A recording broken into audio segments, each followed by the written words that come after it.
Cycle चलाओ जी भर के, जियो जी भर के। G mart cycle paradise, Hero cycles के ऑथोराइज्ड डीलर, 66 फव्वारा चौक, उज्जैन। नमस्कार, जय श्री महाकाल। न्यूज मालवा के बुलेटिन में आप दर्शकों का स्वागत है। आइए चलते हैं आज की उज्जैन की खास खबरों की ओर।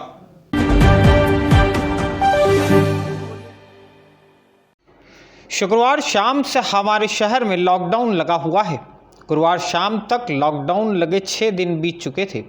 उम्मीद थी कि लॉकडाउन से संक्रमण की रफ्तार को कम करने में मदद मिलेगी, लेकिन 6 दिन बीत जाने के बाद भी आंकड़े तो यही कह रहे हैं कि जिले में ज़्यादा कुछ नहीं बदला है। लॉकडाउन लगाने का हमें आशा के अनुरूप फ़ायदा मिलता नहीं दिखाई दे रहा। लॉकडाउन के तीसरे या चौथे दिन से मरीजों की संख्या कम होती जाना थी, लेकिन ऐसा फिलहाल होता नहीं दिखाई दे रहा है।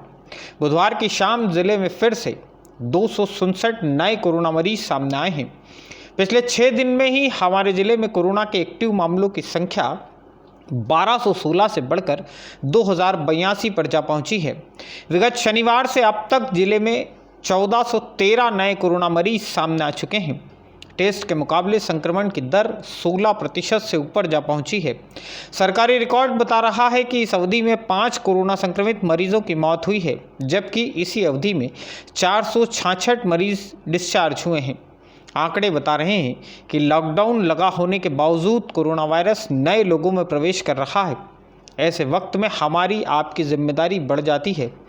बहुत ज़्यादा ज़रूरी हो तभी घरों से बाहर निकलिए, वरना संक्रमण की यह चेन कभी टूट नहीं पाएगी।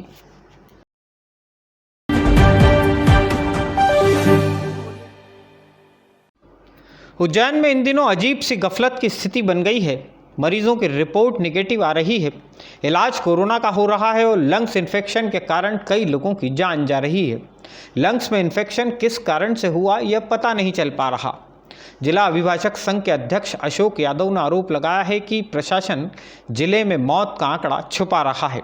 अभिभाषक संघ के अध्यक्ष अशोक यादव का आरोप है कि रविवार से बुधवार के बीच शहर में संदिग्ध परिस्थितियों में 165 लोगों की जान चली गई, लेकिन प्रशासन ने हेल्थ बुलेटिन में केवल 5 ही मौत का कोरोना से होना बताया है। वकील परिवार के एक सदस्य राजेंद्र उपाध्याय को शहर के एक निजी अस्पताल में भर्ती किया गया था। यहां उनका कोरोना टेस्ट हुआ, इसकी रिपोर्ट भी नहीं आई। इससे पहले ही उनकी प्लाज्मा थेरेपी शुरू कर दी गई। राजेंद्र उपाध्याय का निधन हो गया। अभिभाषक संघ अध्यक्ष का कहना है कि लॉकडाउन खत्म होने के बाद शहर के वकीलों का प्रतिनिधिमंडल उज्जैन में हुई लापरवाहियों की शिकायत सीएम शिवराज सिंह चौहान से करेगा। निश्चित ही जिला प्रशासन इस समय मौत का आंकड़ा छुपा रहा है, क्योंकि रविवार के दिन 50 मौतें हुई हैं। उसके बाद सोमवार के दिन 34 मौतें हुई हैं। मंगलवार के दिन 39 मौतें हुई हैं और बुधवार के दिन 52 मौतें हुई हैं। इस प्रकार कम से कम 165 मौतें हुई हैं और जिला प्रशासन न्यूज़ बुलेटिन के अंदर सिर्फ बता रहा है 5 मौतों का होना। इसका मतलब है कि 139 मौतें संदिग्ध मौतें हैं। इसका ये आंकड़ा पूरे शहर के अंदर बहुत गलत मैसेज जा रहा है। हम चाहते हैं कि जिला प्रशासन इस प्रकार से मौतों के आंकड़ों को छुपाए नहीं, सच्चाई सामने उजागर करे। ये शिकायत मैं जब ये लॉकडाउन खत्म हो जाए उसके बाद वकीलों का प्रतिनिधिमंडल माननीय मुख्यमंत्री जी शिवराज सिंह चौहान के समक्ष जाकर धरना प्रदर्शन करेंगे और हमारे जिले के जो प्रभारी मंत्री हैं मोहन जी यादव, उनको भी इस बात से अवगत कराएंगे। चक्रतीर्थ शमशान से आई खबर बहुत हद तक अभिभाषक संघ अध्यक्ष अशोक यादव के आरोपों को सही भी ठहराती है। गुरुवार दोपहर तक अकेले चक्रतीर्थ पर ही 15 ऐसे संदिग्ध शवों का अंतिम संस्कार किया गया था, जिन्हें अस्पतालों से बैग में रखकर भेजा गया था। फायर ब्रिगेड से तो अब शव वाहन की बुकिंग के आंकड़े ही सार्वजनिक करना बंद कर दिया गया है। सामान्य स्थितियों में इतने शव कभी एक साथ नहीं जलते। चक्रतीर्थ पर शवों की भीड़ बता रही है कि स्थितियां असामान्य हैं। स्थितियां असामान्य नहीं होती तो जनप्रतिनिधियों को ओखरेश्वर शमशान घाट पर भी शवदाह के लिए अतिरिक्त इंतजाम करने की बात नहीं करनी पड़ती।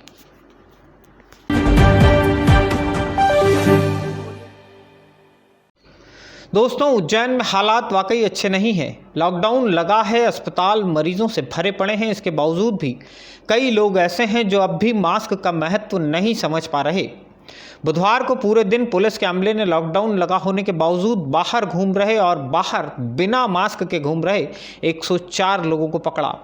इनमें से 28 को अस्थायी जेल भेजा गया, 30 के खिलाफ धारा 188 के तहत अपराध दर्ज किया गया और शेष से 20,800 रुपये जुर्माना वसूल किया गया। आप खुद ही सोचिए, जिस शहर में इतने महान लोग रहते हैं वहाँ कोरोना वायरस क्यों नहीं फैलेगा।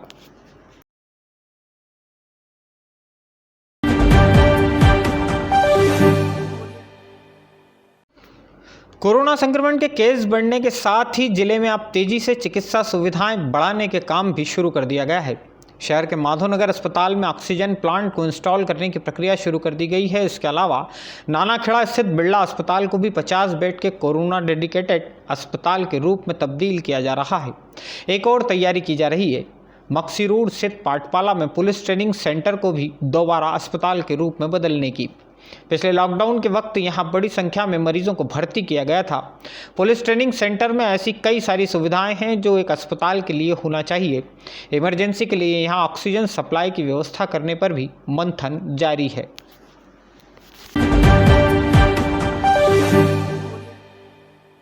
दोस्तों, हमारा बुलेटिन यदि आपको पसंद आता है तो इसे लाइक और शेयर जरूर कीजिएगा। आपकी कमेंट्स का भी हमें इंतजार रहेगा। कल फिर हाजिर होते हैं इसी वक्त। मुझे आज्ञा दीजिए। जय श्री महाकाल।